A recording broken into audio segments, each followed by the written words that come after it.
Puisque 2 jours avant, le 22 février, là, il était interrogé, le même Jean-Noël Barrot, sur France Inter, France Info, Le Monde, et il expliquait la situation en Russie. Rendons-nous compte qu'après 4 ans, le bilan de Vladimir Poutine, c'est un échec cuisant et humiliant. La Russie contrôle la moitié des territoires qu'elle occupait illégalement au printemps d'il y a 4 ans. La Russie a perdu plus d'1 million ou a accusé plus d'1 million de pertes humaines dans cette guerre, c'est-à-dire plus que l'ensemble des pertes soviétiques et russes depuis 1945. La Russie va entrer en récession. Les caisses de la Russie sont vides. L'essence est rationnée dans un grand nombre de régions russes. Et maintenant, ce sont les télécommunications, les communications, les applications qui sont bloquées. Vous voyez où en est réduite la Russie. Vladimir Poutine est en train de ruiner et de discréditer la Russie. Et vous voyez, il en est rendu, Vladimir Poutine, il doit censurer les plateformes pour garder le pouvoir. Je vais commencer par Alexandre Langlois, parce que sinon je pense qu'il n'aura pas la parole. Si, j'aurai la parole, j'ai un bon avocat. Non, mais il est très rigolo, c'est Monsieur Barrot, il est très rigolo. Et effectivement, il faut prendre le contrôle des réseaux sociaux pour rester en vase clos. Alors là, très bon exemple, je lui conseille la Corée du Nord. Là, ils ont réussi. Il y a 20 sites Internet très bien contrôlés par le pouvoir en place. Donc là, impeccable. Ensuite, le contrôle en amont d'une presse libre. Effectivement, la presse libre, il faut qu'elle soit libre. Il faut d'abord le contrôle en amont, ce qu'on appelle la censure, très clairement. C'est-à-dire la censure d'État qui dit qu'est-ce qui est bien, qu'est-ce qu'on a le droit de publier, qu'est-ce qu'on n'a pas le droit de publier. Je rappelle qu'on a déjà eu un avant-goût avec les journalistes qui veulent suivre les mouvements sociaux. Ils doivent être accrédités par le ministère de l'Intérieur. Sinon, le ministère de l'Intérieur dit on va vous tirer dessus et puis c'est pas grave. Donc voilà, c'est le nouveau schéma du maintien de l'ordre. Je le rappelle. Voilà, vous n'êtes pas accrédité par le ministère de l'Intérieur. C'est normal qu'on vous tire dessus, qu'on vous violente, qu'on vous tabasse et que vous fassiez partie du lot et qu'on vous interdise de faire votre travail également. D'ailleurs, voilà. Je rappelle également en France, quand même, petite parenthèse, la carte de presse n'est pas obligatoire pour faire le travail de journaliste. Ensuite, on a les règles de l'UE. Ah ouais, ça, ils martèlent, respectons les règles de l'UE. C'est très important. Ah, et on a vu le résultat grâce au ce qu'a sorti les États-Unis. Il y a 8 pays européens où l'UE a fait des ingérences pour choisir le résultat des élections. Le dernier en Roumanie, par exemple, où c'est très clairement. Ils ont d'abord accusé les Russes, parce que c'était bien, mais même l'œil du 20h sur France 2, donc autant vous dire que là, on est sur du média tamponné, validé et labellisé. Ils ont dit non, en fait, non, pas du tout. C'est le parti Renew, donc l'équivalent de Renaissance, qui a sponsorisé l'extrême droite pour la faire monter, en se disant on va arriver au deuxième tour, on est vraiment nul, mais on va leur faire peur et on va gagner. En fait, une méthode bien rodée en France. Voilà. On fait monter les uns et les autres pour arriver avec les plus mauvais et les plus médiocres, puis se passer juste ensuite. Ensuite, écoute, on va continuer sur, comme tu insistais, de nous mettre ce brave Monsieur Barrot, sur la Russie et l'Ukraine. Donc 4 ans de guerre, effectivement. Et lui, il est content. 1 million de morts. Il dit c'est quand même ah là là, et la Russie. Moi, je pense aux pauvres gens qui sont morts, parce qu'il y a 1 million de Russes qui sont morts. Combien de millions d'Ukrainiens qui sont morts.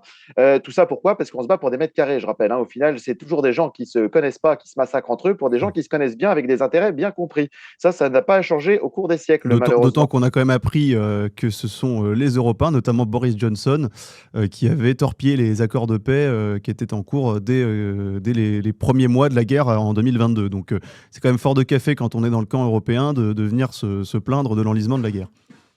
Emmanuel Macron nous a dit il y a quelques jours que la guerre en Ukraine était un triple échec pour la Russie, militaire, économique et stratégique. C'est un mensonge et même la presse officielle est maintenant obligée de le reconnaître. Donc, comme je le disais, Emmanuel Macron nous a dit il y a quelques jours: la guerre en Ukraine est un échec militaire, économique et stratégique pour la Russie. Celui-là sur BFM. La guerre en Ukraine est un échec militaire, économique et stratégique pour la Russie. Et c'est un mensonge éhonté, parce qu'il ne peut pas ne pas savoir la vérité. Et la vérité, c'est que la Russie n'a jamais gagné autant de territoire sur l'Ukraine que depuis 1 an. Vous n'en avez peut-être pas entendu beaucoup parler, c'est vrai, mais la Russie n'a jamais gagné autant de territoire en Ukraine que depuis 1 an. Et elle possède maintenant 20% de l'Ukraine. Et c'est pas moi qui le dis, ce n'est pas moi, c'est le Parisien qui dit ça. Je vais vous faire écouter l'article du Parisien et on va le commenter ensemble. Ces chiffres qui montrent que la Russie progresse malgré tout. C'est dans la région de Donetsk que l'armée russe a réalisé la majorité de ses avancées. La principale prise russe des 12 derniers mois est celle de Pokrovsk. L'armée russe s'est emparée de plus de territoires en Ukraine lors de la 4e année du conflit que lors des 24 mois précédents,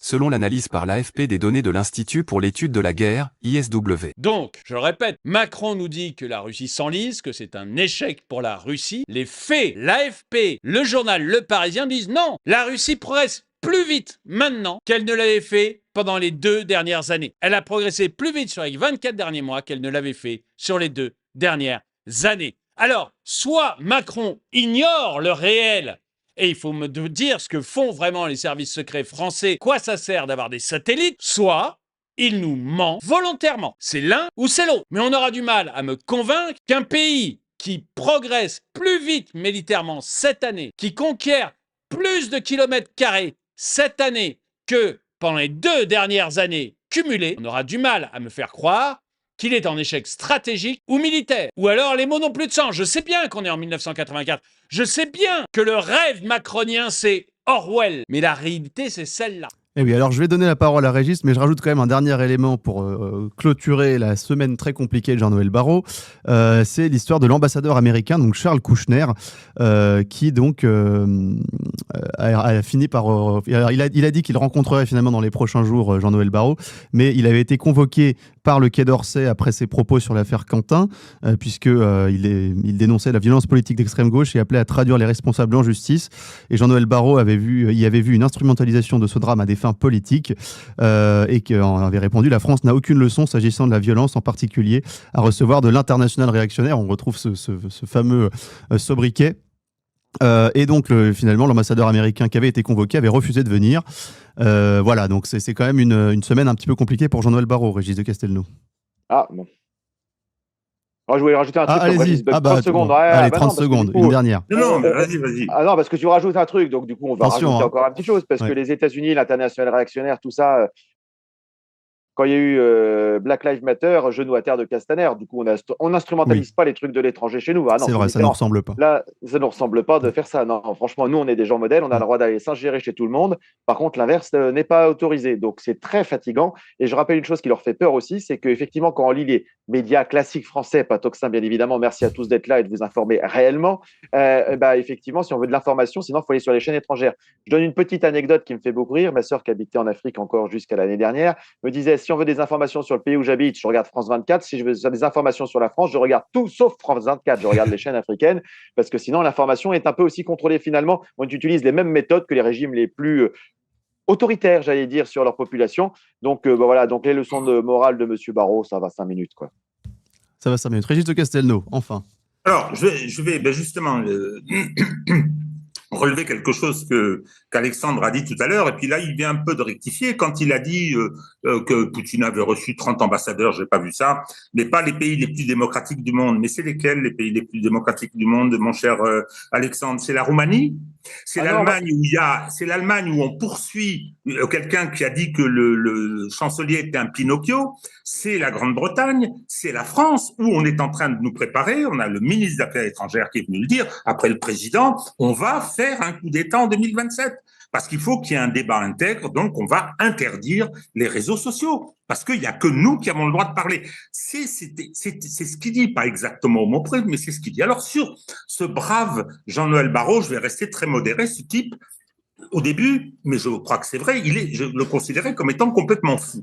Hein, d'abord, ça se voit, il a ce visage pas des yeux, il a les yeux qui vont lui sortir de l'orbite. Mais je constate que c'est également un menteur, parce que c'est extraordinaire. Dans l'extrait que vous avez publié là, il vient dire: il faut un débat intègre, il faut pas qu'il y ait des menteries, il faut pas qu'il y ait des gens qui viennent mentir, mais il passe son temps à mentir.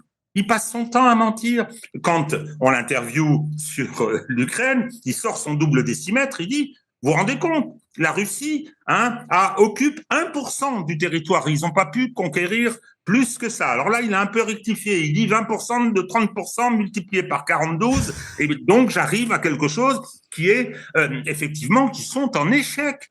Il n'y a plus d'essence à Archangelsk. Il connaît, il y a été la semaine dernière, mais ce type est un pitre intégral, quoi. Et quand il dit que Poutine discrédite son pays, mais nous, on a le pire ministre des Affaires étrangères de l'histoire de France. Il faut être clair, il faut dire les choses comme elles sont. Moi, j'en ai connu un paquet d'autres, mais enfin, c'est grotesque. Alors, avantage Valentin, tu as donné un certain nombre de problèmes qu'avait rencontrés dans la semaine qui vient de s'écouler notre cher Barrot. J'en ai un autre, merci. Le décalage horaire. Ce matin, j'ai lu un article de Politico qui dit qu'une représentante de la France à l'ONU a dit non, pas du tout, on ne demande pas la démission de... Comment? Ah, ça y est, son nom m'échappe tout d'un coup. Albanese pardon? Albanese, la juge... non, oui, d'Albanese. Qu'il avait réclamé sur ordre de Caroline Yadan, parce que chez nous, il y a des députés du Likoud qui siègent officiellement dans le Parlement français, qui donnent les ordres aux... On va rappeler l'histoire pour tous nos auditeurs, parce que peut-être que tout le monde n'est pas au courant, mais on va en parler après avec la loi sur l'antisionisme de Sébastien Lecornu. Mais la France a demandé la démission de la rapporteuse spéciale de l'ONU, Francesca Albanese, qui est la personne qui rapporte ce qui se passe sur les territoires palestiniens occupés, voilà, et qui donc dénonce la politique israélienne. Il est venu à l'Assemblée nationale. Oui. Il a répondu à une question orale et il est venu dire la France demande la démission de Francesca Albanese. Donc, et aujourd'hui, on vient d'y renoncer parce que c'est tellement grotesque. Et comment l'a-t-il fait? En exécutant le sale petit laquais qu'il est, parce qu'il faut dire les choses comme ça. J'ai dit que je serais modéré.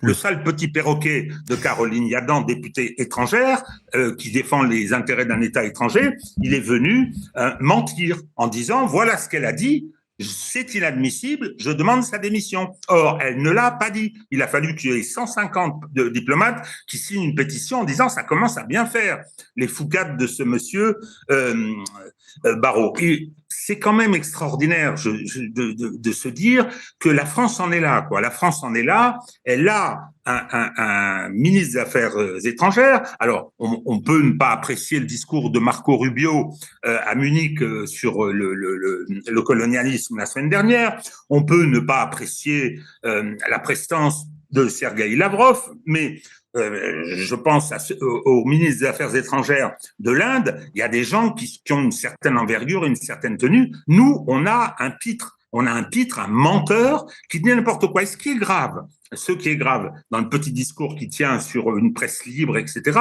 c'est qu'il n'y a pas un journaliste pour le mettre face à ses contradictions, face à ses stupidités et face à ses mensonges. Avec des médias bien contrôlés, bien choisis pour libérer la seule parole du gouvernement, autant dire que les prochaines élections ne reflèteront pas la parole du peuple.